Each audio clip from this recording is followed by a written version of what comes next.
Hello बच्चों, let's read the following question. The acceleration of block B in the figure, assuming the surfaces and the pulleys P1 and P2 are all smooth and the pulleys and the string are light. Assume कर लो जो P1 and P2 pulleys given है वो क्या है, smooth है, and जो string and pulleys हैं ये क्या है, light है.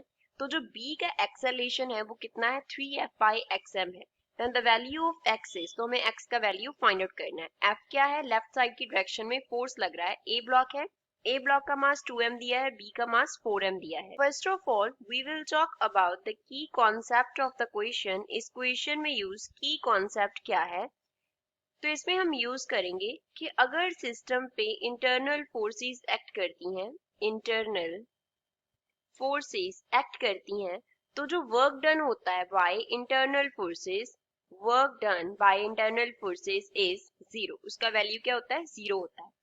वर्क डन जो है, वर्क डन उसको अगर हम W से डिनोट करें तो इसका जो फॉर्मूला होता है वो क्या होता है, force F multiply by distance travel. जो डिस्टेंस ट्रेवल किया बॉडी ने एंड उस पर कितना फोर्स लगा, इन दोनों का जो प्रोडक्ट है वो हमारे पास वर्क डन होता है. तो यहाँ से हम लिख सकते हैं F is equal W is equals to F into x. अब इसको हम अब क्वेश्चन में यूज करेंगे and we will put this work done by the internal forces equals to zero. अब इस क्वेश्चन को सॉल्व करते हैं. क्वेश्चन पे अगर हम इस पहले तो किसकी बात करेंगे, स्ट्रिंग्स की बात करते हैं. तो स्ट्रिंग पे यहाँ इस तरफ टेंशन लग रहा होगा T और इस तरफ टेंशन एक्ट कर रहा होगा T. सिमिलरली इस स्ट्रिंग में इस तरफ टेंशन T होगा एंड इस तरफ टेंशन T होगा. जो नीचे स्ट्रिंग है यहाँ पे इस तरफ टेंशन T होगा. तो इस स्ट्रिंग में टोटल टेंशन कितना आ गया, 2T. तो जो B पे टेंशन एक्ट कर रहा है वो T तो यहाँ पे कर रहा है, 2T यहाँ पे कर रहा है. तो टोटल जो टेंशन लग रही है, टोटल टेंशन ऑन B वो कितना लग रहा है, is equals to T plus 2T which is equals to 3T. वो 3T के इक्वल लग रहा है एंड किस डायरेक्शन में लग रहा है, टुवर्ड्स लेफ्ट, टुवर्ड्स लेफ्ट. अब जो फोर्स है इसकी वजह से इसमें क्या आएगा, बी ब्लॉक में एक्सेलेरेशन आएगा. सपोज बी का जो एक्सेलेरेशन है उसे हम A2 कंसिडर कर लेते हैं. अब वो किस तरफ होगा, टुवर्ड्स लेफ्ट होगा. तो हम क्या कर सकते हैं, we can use the relation that force is equals to mass into acceleration. अब फोर्स कितना लग रहा है, 3T लग रहा है. मास कितना है B का, that is 4m. उसका एक्सेलेरेशन हमने A2 कंसिडर किया है. तो हमारे पास क्या इक्वेशन बन रहा है, 3T is equals to 4m A2. इसको मान लो क्वेश्चन नंबर 1 है. अब फर्दर देखते हैं ब्लॉक ए की. अब अगेन हम यहाँ पे टेंशन जो हमने पहले लिखे वो ड्रॉ कर लेते हैं. Tension T is here, T is here and T is here. So 2T tension is here. The acceleration of B is A2. Similarly consider the acceleration of A as A1. तो A1 के लिए क्या equation होगा, अब A1 पे जो net force है F वो किस तरफ है, लेफ्ट की तरफ है and 2T, T plus T कितना हो गया, टोटल 2T हो गया. तो 2T किस तरफ है, टुवर्ड्स राइट है. तो जो नेट फोर्स होगा on A, net force on A वो कितना होगा, F से 2T माइनस कर देंगे क्योंकि जो नेट डिस्प्लेसमेंट है वो F की डायरेक्शन में है. तो बड़ा कौन है, F. सो F माइनस 2T क्या देगा, नेट एक्सेलेरेशन देगा A को. A का जो मास है वो कितना है, 2m है, इंटू क्या आ गया, A1 आ गया, 2m A1. तो हमारे पास जो इक्वेशन बन गया वो बन गया F minus 2T is equals to 2m A1. इसको हम क्वेश्चन नंबर सेकंड कंसिडर कर लेते हैं. अब बात करते हैं वर्क डन का.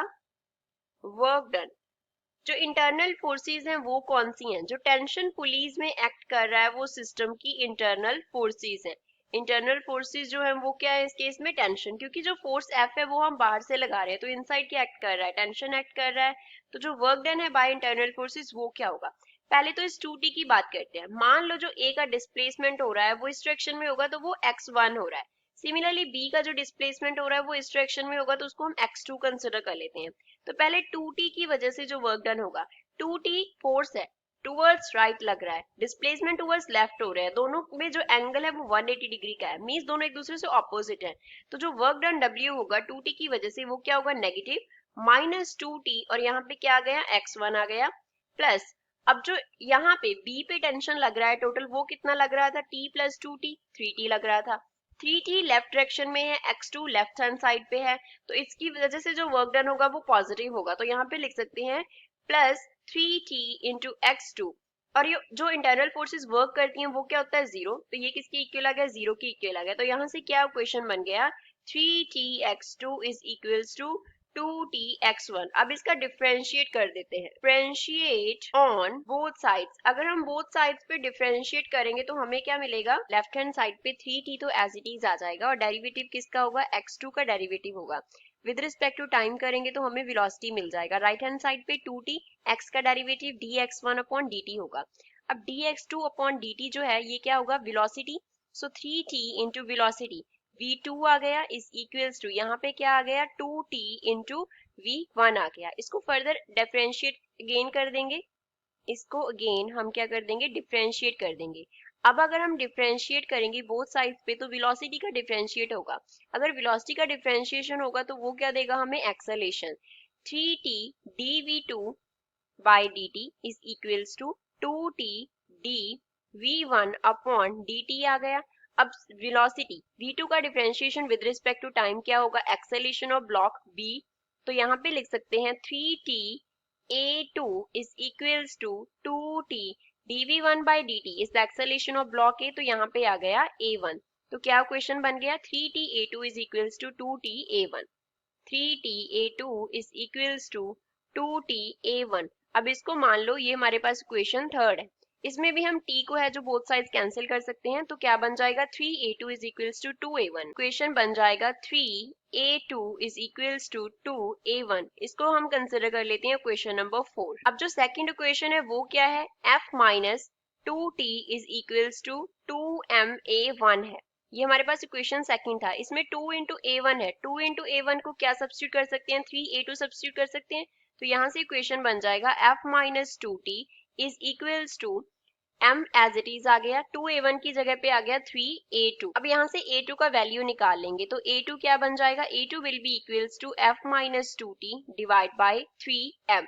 तो फर्स्ट इक्वेशन जो था वो क्या था? First equation is 3t is equals to 4ma2। अब यहाँ पे a2 का वैल्यू सब्स्टिट्यूट कर देंगे तो पूरा क्वेश्चन जो है वो t में बन जाएगा। t तो लेफ्ट साइड पे एज इट इज आ जाएगा, राइट साइड पे 4m। अब a2 का जो वैल्यू है that is f minus 2t divide by 3m है। यहाँ से हम क्या, m से m तो जो है वो कैंसिल हो जाएगा। सो 3t से जो 3 है डिनोमिनेटर में वो मल्टीप्लाई हो जाएगा। So 3t into 3 is equals to 4 into f minus 2t आ गया। तो यहाँ से लेफ्ट हैंड साइड पे तो 9t आ गया, राइट हैंड साइड पे क्या आ गया? 4f minus 8t। तो 8t जो है वो लेफ्ट हैंड साइड पे आके प्लस हो जाएगा। 9t plus 8t is equals to 4f। तो ये हमारे पास क्या बन गया? 17t is equals to 4f। तो यहाँ से जो t का वैल्यू है वो आ गया 4f डिवाइड बाय 17 के इक्वल। मान लो ये क्वेश्चन नंबर 5 है। अब क्वेश्चन नंबर 5 को हम क्या करेंगे? फर्स्ट इक्वेशन में सब्स्टिट्यूट कर देंगे। तो यहाँ से हमारे पास जो क्वेश्चन है वो a2 में रह जाएगा। फर्स्ट इक्वेशन है 3t is equals to 4ma2 and हमने t का जो वैल्यू निकाला वो क्या है? 4f divide by 17। तो सब्स्टिट्यूट करने पे 3 इंटू यहाँ पे क्या आ गया? 4f डिवाइड बाय 17 आ गया is equals to 4m into a2 की इक्वल है। 4 बोथ साइड्स कैंसिल हो जाएगा। सो क्या रह गया? 3f divide by 17 is equals to m into a2 which means a2 का जो वैल्यू है वो क्या बन गया? 3f divide bye 17m। Question में हमें जो a2 का वैल्यू दिया गया था वो क्या दिया गया था? 3f divide bye xm। अब जो वैल्यू हमने निकाला उससे कंपेयर करेंगे तो ये है 3f divide bye 17m which means जो x का वैल्यू है वो क्या आ रहा है? 17 आ रहा है। तो यही इस क्वेश्चन का फाइनल आंसर होगा। The final answer is